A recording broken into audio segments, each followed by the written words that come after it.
grande verdade. Política. Vamos falar de política. Olha só, notícia que saiu agora há pouco. Demissão de ministro. O ministro do Turismo, Marcelo Álvaro Antônio, foi demitido.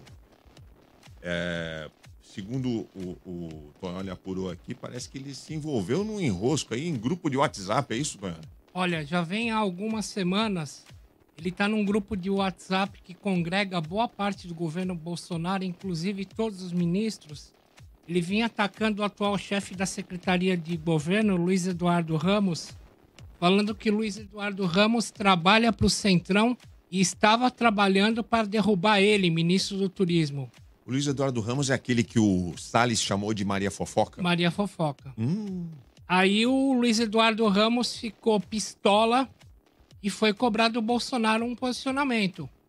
O que esse cara tá falando em lista de usar o WhatsApp da minha pessoa? O Bolsonaro não deu outra, pegou e demitiu. É óbvio que o cargo vai ir para o Centrão e já temos um outro cargo preparado para o Centrão. No dia 31 de dezembro agora, o Bolsonaro vai tirar o ministro Jorge Oliveira da Secretaria-Geral da Presidência, vai mandar ele para o Tribunal de Contas da União e vai deixar o cargo de ministro da Secretaria-Geral da Presidência para um membro do Centrão. Só para você ter uma ideia, fiz um levantamento aqui do governo Bolsonaro. O governo Bolsonaro já fez 15 mudanças em alto escalão, são 23 ministros e dos 23, 11 são originais desde o início do governo. Só lembrando que, pelo que apurou o Robson Bonin da Veja, parece que os dois se encontraram ali na antessala do Bolsonaro e quase que saíram na porrada, né? Rolou um encontro cara a cara. Cara a cara. E parece que um ameaçou dar porrada na cara do outro e parou por aí. O que você falou de mim lá no grupo?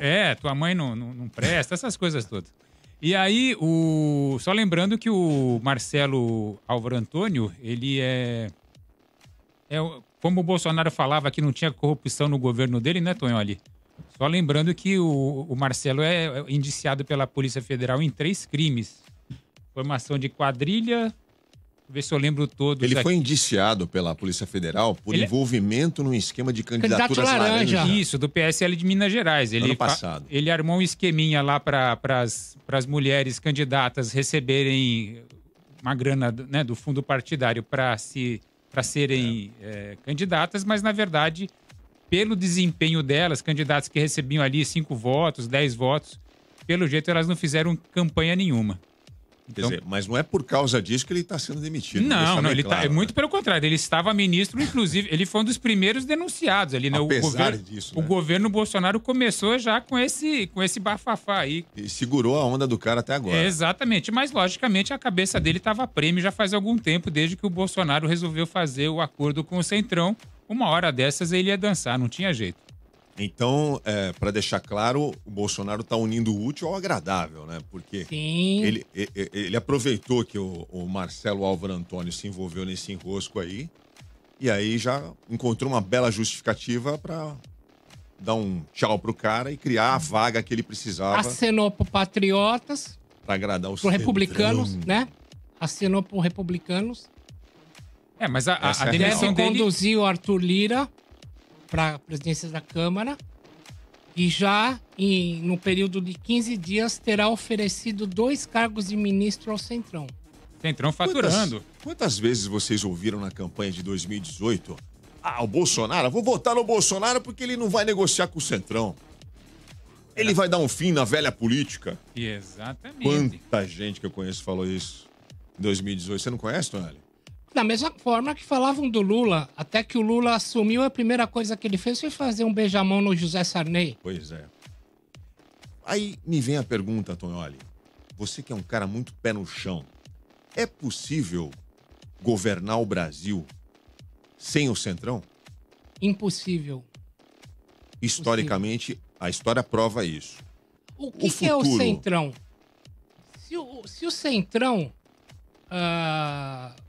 fosse criado hoje, ele ia chamar direitão. O Centrão foi criado na Constituição de 88 pelo ex-ministro da Indústria e Comércio do governo Sarney, Roberto Cardoso Alves, aquele que falava é dando que se recebe. O Centrão foi criado para evitar que a Constituição de 88 tivesse muitos avanços na área social. Então, na verdade, o nome é um direitão. Era para impedir avanços sociais que eram postulados pelos tucanos. A social-democracia brasileira sempre postulou essa agenda e essa agenda faz parte do vocabulário do Fernando Henrique Cardoso até hoje. Então, se o Centrão tivesse que ter um nome de acordo com o que é hoje, é direitão, não Centrão. Mas, de qualquer forma, é sempre essa política do toma lá da cá. Essa é a essência do Centrão. Então, o que a gente pode tirar de lição de mais esse episódio, Tonholi, para o eleitor das próximas eleições? Dá para acreditar quando um político disser na campanha: não vou negociar com o Centrão, eu vou romper com tudo isso? Esse papo, o eleitor, o ouvinte que está ligado na gente agora, ele deve acreditar nessa conversa? Não deve, mas ele também deve ver em quem que ele vai votar para deputado federal e, sobretudo, em quem que ele vai votar para prefeito.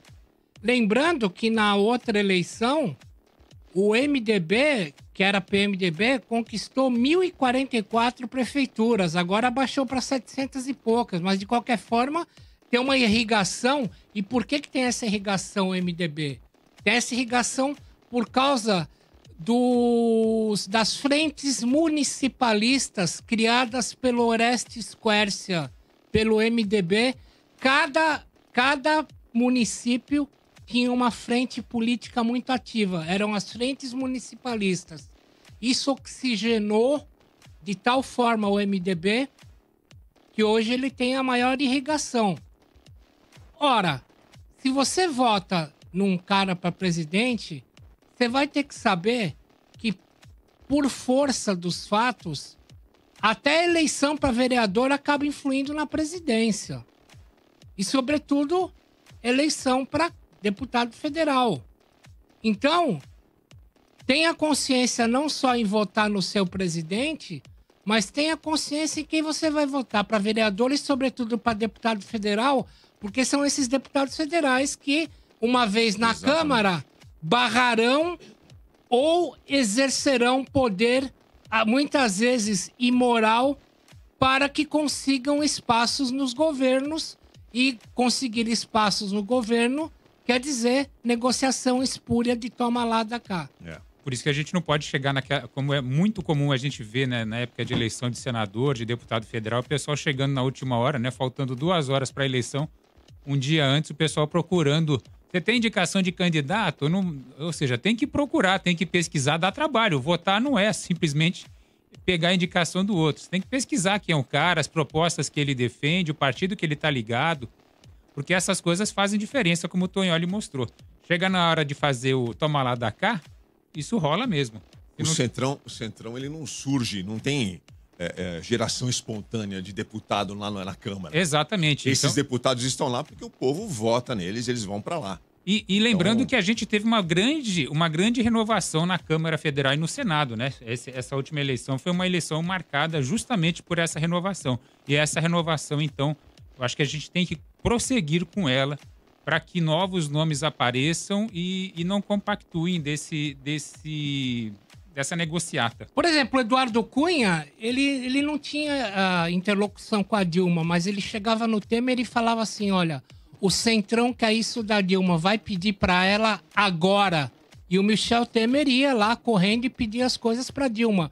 Aliás, eu diria que um dos motivos que a Dilma caiu foi porque ela nunca criou uma interlocução direta com o Eduardo Cunha.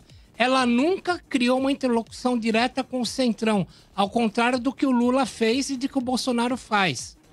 Então, a gente pode atribuir a queda da Dilma... Há uma total falta de diálogo entre ela e o Centrão. Ela se isolou. Aliás, falta de diálogo geral. Uma outra coisa que vale a pena notar nesse episódio da demissão do ministro do Turismo que aconteceu agora há pouco, o Marcelo Álvaro Antônio, é impressão minha ou nós estamos presenciando reações diferentes do ministro Luiz Eduardo Ramos? né? Ele foi chamado de Maria Fofoca numa rede social por um outro ministro, o Salles. E vocês lembram que a reação foi bem diferente. No dia seguinte, eles já estavam conversando. Não, tudo bem, já conversamos, já nos acertamos. O próprio Eduardo Ramos falou isso. Mas o Luiz Eduardo Ramos é um testa de ferro do Centrão. Ele é igual a Centrão. É indissociável. E não que a cabeça do Salles esteja aí, tranquila. Se pedir a cabeça dele... Mas a reação foi bem diferente. Sim. Né? Que me dá a impressão que o Salles tem uma força bem diferente aí nessa história. O Salles e o Ernesto Araújo são imexíveis porque eles são o que sobrou, tirando Olavo de Carvalho, do núcleo ideológico que fez o Bolsonaro conquistar tanto eleitor despirocado. Exatamente.